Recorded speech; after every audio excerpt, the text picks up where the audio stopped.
kita sebenarnya nggak asal mengimplementasikan AI di perusahaan kita. Yes. Karena bisa jadi kalau kita mengimplementasikan AI itu kita bisa boncos. Iya, jadi menariknya ya, sebelum kita masuk benar-benar ke level industri atau membuat sebuah solusi terkait AI, kita harus bangun fondasinya dulu. Itu adalah people-nya, Mas. People ya. Jadi awareness terkait AI itu harus kuat dulu. 2025 sampai 2026 ini adalah tahunnya validasi si industri. Oke. Apakah AI ini bisa menjadi sebuah solusi? Menariknya tuh. Tahun ini justru ya. Tahun ini, makanya banyak kan ya tahun ini. Kalau kita ingin membuat solusi AI, kita harus tahu metriknya. Karena kalau kita mengimplementasi AI tapi kita tidak membuat metrik, itu akan jadi bumerang, Mas. Ya. Contoh, apakah kita ingin mereduce cost? Yang pertama, menarik. Atau meningkatkan productivity? Yes. Atau mempercepat apa, gitu kan? Nah, kita harus tahu dulu. Apa nih yang mau dituju gitu, Mas Apa ya? yang mau dituju? Kita tentukan dulu. So be prepared to join the daily conversations on Kiskas YouTube channel. Because every transformation begins with daily conversations. Hai, welcome to Daily Conversations by Kiskas. Kali ini kita hadir dengan format baru, podcast, di mana kita mencoba memastikan bahwa kita akan memahami konteks dengan berbagai sudut pandang. Nah, untuk episode perdana kali ini, kita kehadiran Mas Ganjar Hai. sebagai Head of Kiskas yang akan bagi sudut pandangnya nih. Iya, Mas. Yes. Mas Ganjar gimana hari ini? Sehat ya? Alhamdulillah, Mas. Alhamdulillah. Mas Don sehat juga? Kayaknya makin... Wah, makin apa nih? Makin gini berotot. atau makin gini? Ya, semoga kita semua sehat selalu, Mas, ya. Alhamdulillah, semoga. Anyway, saya pengen ngajak ngobrol Mas Ganjar hari ini terkait gimana AI udah mulai diimplementasi nih di berbagai industri, Mas. Dan di berbagai lini juga gitu ya. Yes. Nah, tentunya Mas Ganjar saya rasa adalah narasumber yang pas banget. Since Mas Ganjar adalah Head of AI dari Kiskas. Nah, boleh nggak sebelum kita ngobrol lebih jauh, di-share dikit Mas Ganjar. Sejauh ini, Mas Ganjar dan keterlibatannya di project AI ini tuh seperti apa ya? Iya, kalau di tim saya ini kita membagi menjadi 3 divisi, Mas. Yang pertama itu adalah divisi research. Jadi di tim saya juga melakukan research terkait AI, apapun itu. Terus yang kedua adalah delivery. Ya, jadi kita dari research yang kita lakukan itu bisa kita deliver ke produk atau sesuatu yang mungkin ada yang baru kita coba terus kita deliver ke produk. Terus yang ketiga itu adalah advokasi. Wah, nah, yang menariknya ya? advokasi ini adalah kita mengedukasi internal maupun eksternal terkait AI. Gitu. Nah, ini juga salah satu tantangan juga sebenarnya. Oke, jadi nggak cuman first layer tapi multi layer dari A sampai Z ya, Mas ya? Iya, Mas, betul. Jadi pas banget nih kalau kita bahas gimana sih AI di industri, gimana di industri A, B, C. Menurut saya Mas Ganjar bisa banyak kasih insight nih. Insya Allah, Mas. Siap. Pernah gak sih Mas Ganjar mikir nih kayak dulu kayaknya kita yakin ini mah gak akan nih bisa digantikan sama AI. Tapi ternyata hari ini, ini udah bisa di-replace nih sama AI. Ada gak sih Mas kayak gitu? Oke, mungkin kalau nge-replace sepenuhnya belum lah kali ya, Mas ya. Mungkin ada beberapa bagian mungkin bisa ya. Tapi kalau yang kita rasakan sebenarnya itu ada di bagian customer service yang mungkin bisa dirasakan ya. Itu dimulai dari munculnya si ChatGPT atau OpenAI, ya kan? AI itu sebenarnya udah lama ya, Mas ya. Mungkin dari Perang Dunia Kedua, setelah Perang Dunia Kedua kalau nggak salah itu. Nah itu iya, Mas, sejauh itu, Mas. Sejauh itu bukan AI yang sekarang ya, Mas ya. Maksudnya pondasinya. Pondasi mulainya AI itu kalau nggak salah itu buku yang saya baca itu setelah Perang Dunia Kedua, saya lupa namanya. Nah, di situ AI itu sudah menjadi bagian riset yang dilakukan oleh akademisi maupun peneliti. Ya kan? Secara tidak langsung kan kita juga udah memakai AI sebenarnya. Ya kan, seperti kita maksudnya mungkin gimana? Search di Google itu sudah teknologi AI. In a way juga. In a way AI. Siri Yes. Dulu waktu masih baru-baru Apple Siri itu juga AI, Mas. Nah, jadi secara tidak langsung sebenarnya kita udah memakai AI sudah lama, tapi boomnya itu sewaktu si OpenAI muncul. Nah, kenapa boom dan muncul? Karena di situ dia bisa memproses natural language. Kita bisa bertanya ke AI dengan bahasa, dengan tulisan yang ya udah kita mau tulis apa aja, dia bisa mengerti. Dia bisa bedain saya, aku, gue gitu maksudnya, Yes, Mas ya. betul Natural sekali. language. Iya, bahkan mungkin dialek daerah mungkin sekarang udah pada bisa ya, Mas ya. Seperti itu. Nah, itu yang menjadi boomnya si AI ini, kenapa sangat menarik di customer service. Karena kita kan akan berbicara yang namanya conversation di situ. Yes. Nah, Oke, menarik ya. Ternyata nggak baru-baru ini aja. Sebenarnya secara prinsip udah dari dulu, tapi semakin hari ini semakin relevan ya. Iya, Since betul. tadi ada natural language, natural language processing. NLP ya. NLP. I Ya, see. AI itu banyak cabangnya kan, Mas. Ada Ya. machine learning, deep learning. Nah, yang baru ini large language model. Dan itu gabungan dari NLP. Saya lupa ada machine learningnya, ada deep learningnya juga. Jadi ada teknik-teknik AI di dalam situ. LLM ya, LLM. Large Language Model. Oke. Nah, kita bicara LLM, Mas. Menurut Mas Ganjar, apa sih yang paling beda ya? Yang berasa banget secara signifikan di 2-3 tahun belakangan ini deh. Terutama khususnya di bagaimana AI diaplikasikan di industri ya. Oke, kalau dari yang saya rasakan ya, sebenarnya banyak aspek mungkin yang bisa dirasakan dalam mengimplementasikan AI. Mungkin kita mulai dari apa yang saya lakukan sekarang adalah terkait customer service, Mas. Ya kan? Dulu mungkin buat kita itu ya hanya menjawab berdasarkan menu yang kita berikan. 1 pilih 1, 2 pilih 2, pilih 2 apa, pilih 3 apa, ya seperti itu ya. Nah, sekarang itu udah user sebagai pengguna itu kayaknya ya ini udah jadul nih.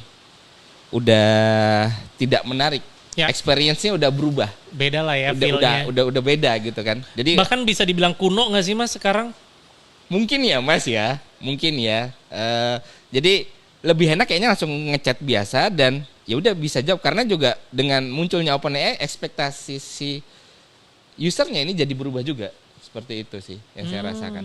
Iya, mungkin ini salah satu yang dulu kita anggap ini tuh kompleks nih. Kayaknya Iya, nggak bisa betul nih. sekali. Tapi ternyata bisa juga di-solve. Ternyata bisa, dan itu wah. Ada nggak hal selain itu, Mas, yang kayaknya tuh kompleks tapi kok sekarang-sekarang ini ternyata bisa ya? Kalau dari perspektifku kayak sekarang AI bisa nilai sentimen bahkan.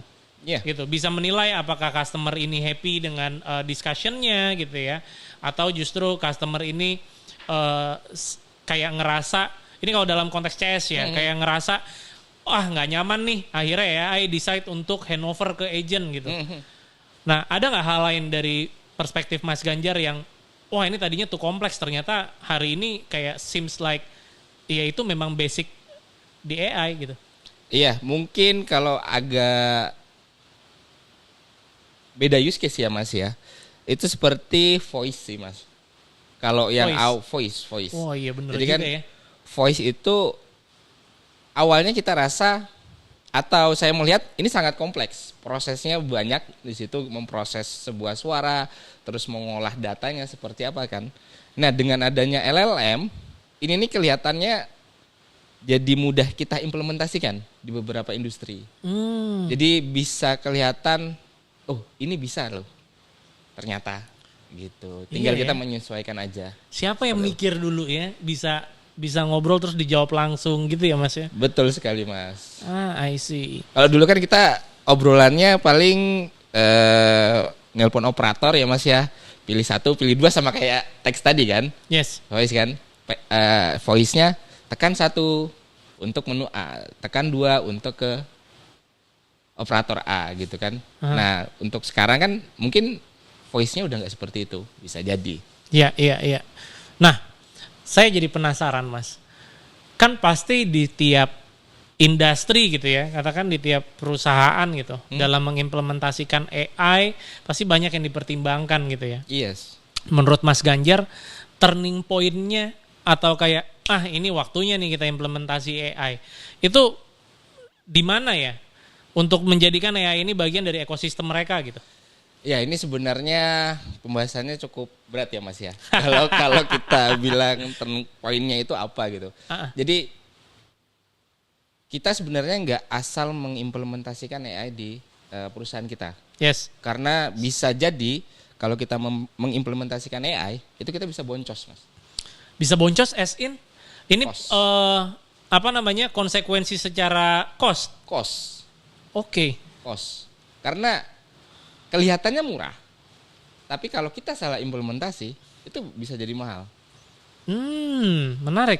Iya, jadi benar-benar harus diperhatikan. Jadi kalau kita mau mengimplementasikan AI, kita harus bisa mengukurnya.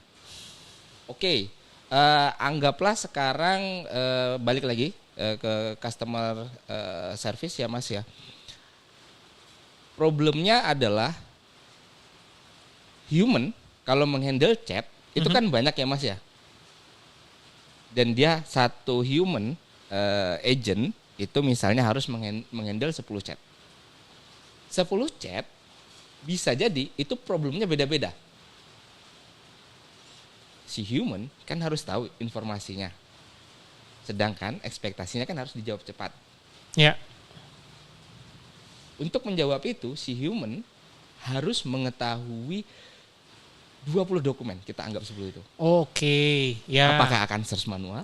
Iya. Terus wah ini apa ya maksudnya dari dokumen ini? Ada hubungannya enggak?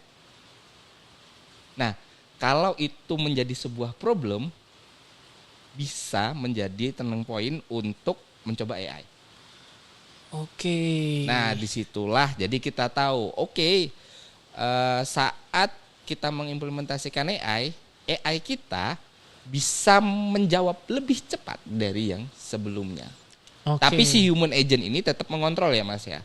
Karena belum tentu apa yang dijawab juga benar. Akurat Ya, gitu Mas betul. ya. I see. Dan banyak poin-poin yang lain, nggak hanya di customer service, mungkin dari yang lainnya juga. Ya. Anyway kita udah bisa lah ya. Kita bisa simpulkan bahwa emang dengan hadirnya AI terutama di dengan hadirnya AI yang diimplementasikan di berbagai lini di industri ini banyak ngerubah cara main, banyak ngerubah cara kerja ya. Iya, Even betul. sampai di level yang hari-hari gitu. Betul. Ya kan? Kayak gimana kita mau ajukan komplain ke layanan ini kita deh, internet kita di rumah. Nah, sekarang udah ditanganin sama AI. Itu ngerubah banyak hal ya. Iya, kalau dilihat ya Mas ya, mungkin kasusnya hampir-hampir sama. Itu awal mula sewaktu munculnya internet deh Mas. Ya kalau dilihat ya, itu kan hal yang baru. Iya, Orang iya. awalnya juga apa sih nih? Iya. Nah, terus kan tiba-tiba semuanya internet. Jadi hal umum gitu Jadi ya. hal umum. Terus smartphone. Yes. Ngapain pakai smartphone mahal? Tiba-tiba semuanya udah smartphone. Dulu masih pakai pager ya, Mas? Saya ya sempet sih Pak punya orang tua ya gitu ya. Pager gitu kan. Nah, terus setelah smartphone terus kan online, pembayaran online, semuanya orang awalnya nggak mau, tapi akhirnya ya kepake sampai sekarang. Walaupun masih ada yang nggak pakai, tapi masih terpakai. Nah, ini mungkin akan terjadi juga oleh AI, Mas.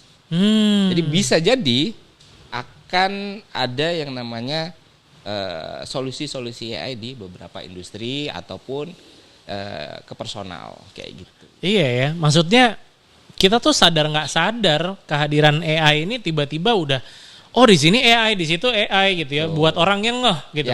Kalau yang nggak ngeh mungkin tiba-tiba dia nggak tahu dia dilayanin AI. Ada nggak sih experience kayak gitu Mas yang kita tuh nggak sadar sebenarnya kita nih lagi berinteraksi sama AI katakan. Ada nggak ya experience kayak gitu? Atau mungkin nggak harus berinteraksi secara langsung, tapi kita melakukan sesuatu gitu ya. Ternyata di balik layar itu tuh dikerjakan oleh AI gitu. Jadi mungkin untuk orang umum ya Mas ya, mengenal AI itu dari OpenAI. Yes. Bisa jadi kan. Karena aku bertanya ke AI bisa dijawab. Ya. Ya kan. Padahal AI itu tidak hanya OpenAI atau LLM. Ada yang tadi saya sebut machine learning. Nah, yang secara tidak sadar, ya kita search di Google itu udah AI. Gitu ya. Itu udah AI, Mas. Yang orang, jadi yang Atau- saya dan atau Mas belanja online nih ah, di toko online gitu ya. Beli deh satu barbel misalnya ya. kenapa harus barbel sih Mas? Mas beli barbel online ya? Ah, enggak juga sih, Mas. Saya kalau bayangin kalau beli barbel online kasihan kurirnya Mas. Iya sih ya. Contoh Mas. Ini contoh Contoh ya. Oke. Nah, kita beli barbel ya. Terus nanti kan akan muncul rekomendasi ya, Mas Iya. ya. Selain barbel misalnya tiba-tiba ada pull up itu. Nah, itu AI juga salah satu dari AI. Bentuk rekomendasinya itu adalah Rekomendasinya adalah teknik AI. hasil dari workflow yang dikerjakan oleh AI Betul di balik sekali, layar. di balik Jadi sadar nggak sadar ternyata kita udah terekspos sama AI. Hanya saja yang orang banyak ngerti termasuk saya gitu ya. AI ini yang kita facing aja yang kayak ChatGPT aja. Betul. Padahal secara praktek di balik layar tuh udah banyak banget Sudah gitu ya. banyak banget, Mas. Gitu ya. Jadi sebenarnya impactful banget AI ini gitu. Kita bisa bilang dia invincible tapi ada sebenarnya Iya, gitu asal ya. digunakan dengan bijak ya, Mas. Iya. Ini balik lagi jadi sama juga secara fungsi kita bisa analisis data, decision support gitu ya, making suggestion atau optimalisasi hal-hal lain gitu ya. Memang banyak yang digunakan untuk itu Mas ya. Banyak. Contohnya saya misalnya ada 3 atau 4 dokumen deh ya. 3 atau 4 dokumen yang harus saya pelajari atau harus saya ketahui ya. Itu kan kalau satu dokumen kita anggaplah 20 halaman lah ya gitu kan. Wah, itu kan saya harus membutuhkan waktu untuk memahami. Kita kasih aja ke AI. Iya. Untuk membaca terus walaupun masih ada salah, setidaknya kita udah dapat poinnya nih. Summary lah ya. Summary-nya, tinggal kita koreksi ulang sesuai atau enggak. Iya, gitu kan. iya. Misalnya, oh ini enggak cocok nih, oh ini salah. Ya udah kita tinggal merevisi aja. Jadi jangan menelan mentah-mentah apa yang dijawab oleh AI. Kalau menurut Mas Ganjar dengan pemahaman kayak gitu ya, ternyata AI ini ada di mana-mana sebenarnya gitu ya. Sebenarnya semua orang nih harusnya bisa langsung embrace AI aja atau sebenarnya harus kita pasang perspektif yang atau mindset yang skeptis dulu. Kita harus pahamin dulu nih. Nah, menarik Mas. Nah. Saya pertama itu orang yang skeptis dengan AI. Orang yang skeptis orang yang skeptis kepada AI sekarang jadi head of AI di Kiskas. Menarik Iya, nih. dan saya malah tertarik untuk research tentang AI. Karena skeptis itu Karena awalnya. dari awal, karena saya orangnya penasaran ya Mas. Jadi karena Oke. skeptis, kok bisa sih seperti ini? Apa sih kelebihannya? Kenapa? Kekurangannya apa? Jadi akhirnya saya mencoba Mas. Awal mula itu misalnya dengan ya tadi, dengan dokumen, terus wah kok bagus ya? Itu dari GPT 3.5 apa ya? Saya lupa yang Mas terkenal dengan halusinasinya ya. Walaupun dengan halusinasi tetap wah juga waktu itu saya ngelihat ya, oh bisa seperti ini ya. Nah dari situ akhirnya saya mengulik seperti apa sih ini ya. Itu saya mencari informasi, apa itu si LLM, terus apa itu machine learning. Akhirnya saya belajar kayak anak-anak kuliah lagi, Oke. gitu kan. Nah akhirnya sampai di mana saya, wah ini saya adalah teknologi yang harus saya pelajari lagi dan harus saya dalami. Karena di sini ada satu potensi yang bisa menjadi AI ini naik atau lebih bagus lah dari yang sebelumnya. Karena kita lihat update-nya OpenAI itu kan cepet banget ya Mas. Dan research yang dilakukan AI itu saya sampai pusing sih Mas. Setiap hari itu pasti ada selalu pembahasan terkait paper-paper AI. Selalu ada hal baru Selalu ya. ada, ya kan. Jadi karena banyaknya research itu, dari saya melihat ini akan berkembang lebih cepat AI. Nah, jadi balik lagi ya tadi harus embrace atau skeptis. Ya. Pasti ada orang yang skeptis, pasti ada. Tapi kalau kita tetap skeptis dan kita tidak membuka kayak pikiran kita, seperti apa ini si AI? Ya kita takut kayak yang tadi saya bilang. Dengan awalnya internet muncul, adanya internet, terus payment cashless gitu kan. Nah, ya kalau orang itu tetap skeptis di satu saat, ya mungkin bisa seperti itu. Ya habis mau gimana ya? Karena dunia berputarnya ke situ gitu kan. Jadi mau nggak mau kita harus memaksimalkan walaupun skeptis, tapi jadikan skeptis itu bermanfaat buat kita. Betul sekali. Belajar lebih jauh ya. Nah, hal yang sama bisa diterapin nggak ya di level industri? Meaning dalam arti gitu ya, kita scale up si penggunaan AI ke level industri gitu Mas. Oke. Nah, menurut Mas Ganjar, challenge-nya tuh ada di mana sih? Apakah di people gitu ya, di people readiness-nya, kesiapan si human resource atau bahkan tech readiness-nya gitu. Atau jangan-jangan malah kita bicara data quality kalau kita bicara again scale up ke level industri. Iya, jadi menariknya ya, sebelum kita masuk benar-benar ke level industri atau membuat sebuah solusi terkait AI, kita harus bangun pondasinya dulu, yaitu adalah people-nya Mas. People ya? Jadi awareness terkait AI itu harus kuat dulu. Jadi di tim saya kita melakukan edukasi itu. Jadi menginformasikan, ini loh AI. AI ini sebagai asistenmu, bukan penggantimu. Karena kan orang pada takut ya. Iya, replace akan di-place belum saya yakin 10 tahun atau 20 tahun mungkin belum ya. Jadi tapi kalau seutuhnya itu kayaknya masih belum Mas, karena panjang lah ya Mas perjalanan. Manusia itu lebih punya akal. Oh iya dong ya Mas. Kan? Tapi mungkin nggak lebih cepat dari AI, tapi dia punya empati. Ya. AI tidak punya empati. Kita bisa bicara emotional intelligence lah yang AI belum betul. punya ya. Nah, jadi kita mengedukasi itu Mas. Ini lo AI, ini lo solusi yang atau yang bisa menjadi asistenmu untuk membantu produktivitasmu. Kita kenalin dulu itu, pakai dulu. Kuncinya adalah pakai dulu. Tak kenal maka tak sayang. Wah, itu berlaku juga ya kayak AI. Iya, jadi kita pakai dulu deh. Nah, nanti udah tahu gitu kan. Baru kita diskusi nih, ada nggak sih sesuatu di internal kita? Kita lihat internal kita dulu kan. Ada problem nggak yang bisa kita selesaikan dengan AI? Ya. Ya kan? Oh ternyata dianggaplah kita berbicaranya terkait development nih Mas ya. Misalnya development mengembangkan sebuah software. Oke. Gitu ya. Kan di situ ada beberapa tim, product manager, developer dan yang lain-lain ya. Problemnya adalah saya mungkin memperkirakan ya, membuat PRD dalam proses development itu sangat rumit. Jadi dokumen PRD ya, gimana fiturnya, bla bla blanya, nah itu sangat rumit. Nah mungkin bisa dimulai dari situ waktu itu kita. Let's see. Kita pakai ChatGPT deh membuat sebuah PRD, walaupun masih halu ya. Jadi kita coba dulu. Oh ternyata gagal nih, nggak bisa. Terus ya udah kita cari yang lain lagi.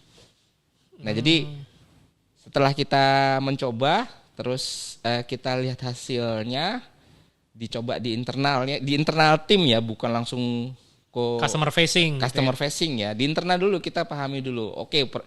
Kita ketemu kan problem-problemnya. Oh kayak gini, halu. Oh ternyata kayak gini. Nah baru kalau udah paham langsung ke external facing. Saya rasa valid sih Mas kalau dibilang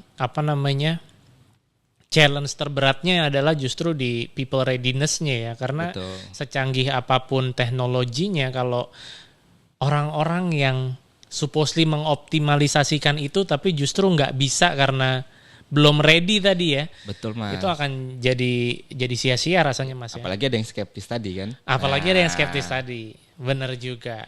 Oke. Nah menurut Mas Ganjar nih ya, kalau kita lihat ke depan lah. Kita lihat ke depan gitu ya. Dengan adanya AI ini. Menurut Mas Ganjar gimana sih? Bakal gimana sih? Dalam 1-2 tahun ke depan lah. Menurut Mas Ganjar hal yang bakal boom dari AI ini apa sih? Sebenarnya kalau dilihat dari ada sebuah research ya. Jadi itu 5 atau 10 tahun ke depan itu AI itu akan menjadi solusi yang mungkin bisa dipakai oleh semua orang, Mas. Wow, semua orang nih Mas. Iya, jadi tahun 2025 dianggap ini adalah 2025 sampai 2026 ini adalah tahunnya validasi si industri. Oke. Apakah AI ini bisa menjadi sebuah solusi? Menariknya tuh. Tahun ini justru ya. Tahun ini. Makanya banyak kan ya tahun ini. Wah, semuanya powered by AI, Iya, karena iya. sedang menjadi validasi. Oke. Bener nggak ini bisa? Oke. Gitu. Jadi memang tahun ini adalah tahun penentu ya. Penentu. Kita bisa bilang apakah industri-industri tertentu gitu ya atau organisasi-organisasi tertentu ini ready atau enggak untuk implement AI dalam berbagai lininya. Betul. Itu di tahun ini ya. Iya, mungkin 1 tahun 2 tahun ini. 1 tahun 2 tahun ini kita bisa lihat itu ya. Iya. Nah, kalau dari POV-nya Mas Ganjar again gitu ya. Sebenarnya indikatornya gitu ya. Kalau kita bicara perusahaan nih yang udah ready untuk implement AI atau kita bisa bilang AI first company lah. AI first company itu indikatornya apa Mas Ganjar? AI first company ya. Iya. Sebenarnya ya yang saya bilang tadi ya Mas ya. Kalau kita ingin membuat sebuah first company yang terkait AI, ya kita harus memahami atau membuat si people-nya itu paham dengan AI. Ya mulai dari situ dulu tuh. Oke, people ya. Again People. people ya. Iya, people-nya. Nanti dari situ barulah semuanya paham dengan AI dan diharapkan sih solusi yang dibuat nggak hanya sekedar FOMO dengan AI, ya kan? Orang kan sekarang ya udah pakai AI aja gitu. Iya, FOMO. FOMO. Tapi nggak tahu, padahal pakai AI malah tambah boros. Iya. Awalnya niat ngirit, tapi malah Yang boros. ada malah bumerang. Iya, jadi bumerang gitu sih Mas. Jadi kalau kita bicara mindset again ya, Mas Ganjar sangat percaya bahwa people justru yang pertama ya Mas ya. Yes. Yang harus terreflect dari perusahaan yang memang sudah AI first gitu katakan. Itu adalah orang-orangnya yang udah melek AI gitu Mas ya. Bisa dibilang gitu, bener nggak? Iya, itu dari semua lini sih kalau saya lihat. Nah, kita balik lagi Mas Ganjar ke bagaimana AI ini diimplementasi lah di berbagai macam industri dan berbagai macam lini gitu ya. Iya. Mungkin buat kita yang di luar dari ekosistemnya, di luar dari company-nya gitu ya. Kita pengennya melihat AI ini benar-benar diimplementasikan di sesuatu yang terlihat. Customer facing lah. Oke. Gitu ya. Jadi secara customer juga dapat nih experience-nya bahwa perusahaan ini memang sudah AI ready gitu. Ya nggak sih? Nah, menurut Mas Ganjar gitu ya. Tadi kalau kita udah bicara, Mas Ganjar udah sampaikan people gitu. Itu adalah pondasi dasarnya gitu. Gimana perusahaan harus ready nyampe sana. Cuman buat kita bahas kapan nih waktu yang tepat sebenarnya untuk perusahaan ini mengimplementasikan AI bahkan sampai di level customer facing. Menurut Mas Ganjar? Oke. Kalau kita berbicara customer facing ya, kita anggaplah seperti chat customer service ya Mas ya. Yes. Kita menghandle chat yang masuk gitu kan. Nah, kita harus bisa mengukur seperti apa solusi AI yang kita buat. Jadi gini, maksudnya adalah kalau kita ingin membuat solusi AI, kita harus tahu metriknya. Karena kalau kita mengimplementasi AI tapi kita tidak membuat metrik, itu akan jadi bumerang, Mas.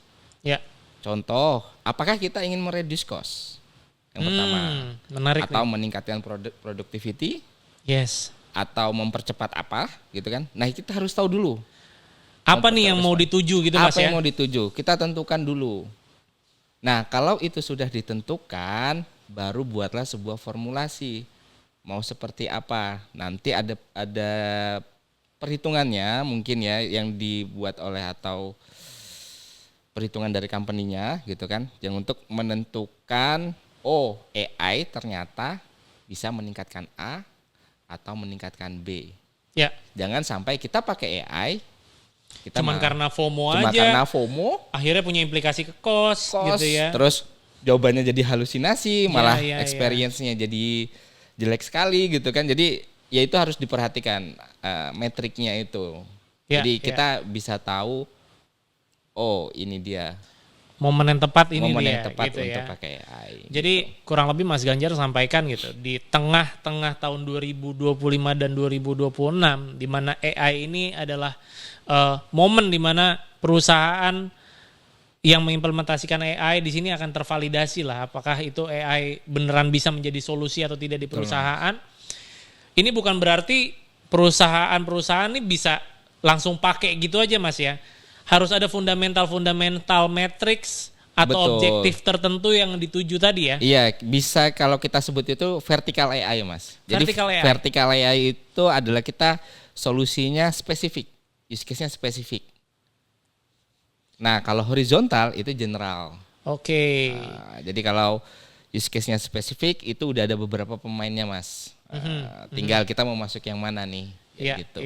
iya. Aku kebayang nih sekarang nih. Jadi kita nggak cuman bilang, saya mau pakai AI buat customer service saya gitu kan. Nggak cukup tuh. Ya buat apa gitu kan? Iya kan? Tergantung gitu mau buat harus apa nih. harus tahu dulu tadi kalau Mas Ganjar sampaikan gitu. Apakah problem atau gap yang ada di proses flow customer service saat ini, pain point itu harus tahu di mana. Betul. Sehingga solusi yang dihadirkan AI ini tepat gitu Mas ya. Iya, betul. Apakah tadi bicara kecepatan menjawab atau bicara product knowledge, Yes. hal-hal seperti itu Mas ya. Betul, betul sekali. Oke. Menarik banget ya Mas. Jadi kita bisa simpulkan berdasarkan diskusi hari ini gitu. Memang udah waktunya saya rasa gitu. Kalau nggak cuman kita aja sebagai individu mulai implementasi AI di daily conversations kita, di daily use kita, tapi juga di industry level ya. Di level perusahaan ini juga udah mulai harus implementasi. Bahkan tadi Mas Ganjar sampaikan di tahun 2025 dan 2026 ini adalah momen validasi ya Mas. Iya, itu kalau dari research yang saya baca, Mas. Yes, momen validasi di mana AI ini beneran nggak bisa jadi solusi buat Betul perusahaan-perusahaan. Dan nggak cuma berhenti sampai situ, untuk memvalidasi dan mengimplementasikan AI ini butuh banget mempertimbangkan banyak hal. Terutama tadi adalah people, ada use case-nya, gimana ini harus dipikirkan gimana ini benar-benar menjadi solusi, nggak cuma ikut-ikutan atau FOMO Mas. Iya, betul. Luar biasa guys. Saya merasa sangat diskusi ini full daging, insightful banget ya. Kita jadi paham banget gimana AI hari ini implementasinya di perusahaan di level industri. So, itu aja buat episode kali ini. Terima kasih Mas Ganjar Ya. udah menyempatkan hadir. Terima kasih Mas John. Jangan lupa olahraga. Jangan lupa olahraga kata Mas Ganjar. Oke, itu dulu episode kali ini. Jangan lupa like, comment, dan subscribe.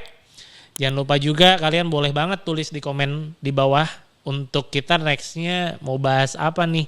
Nah, kita akan consider banget pendapat kalian. So, again, terima kasih buat semua yang udah nonton. Sekian episode Daily Conversations by Kiskas kali ini. Sampai ketemu di episode berikutnya. Bye-bye. Bye.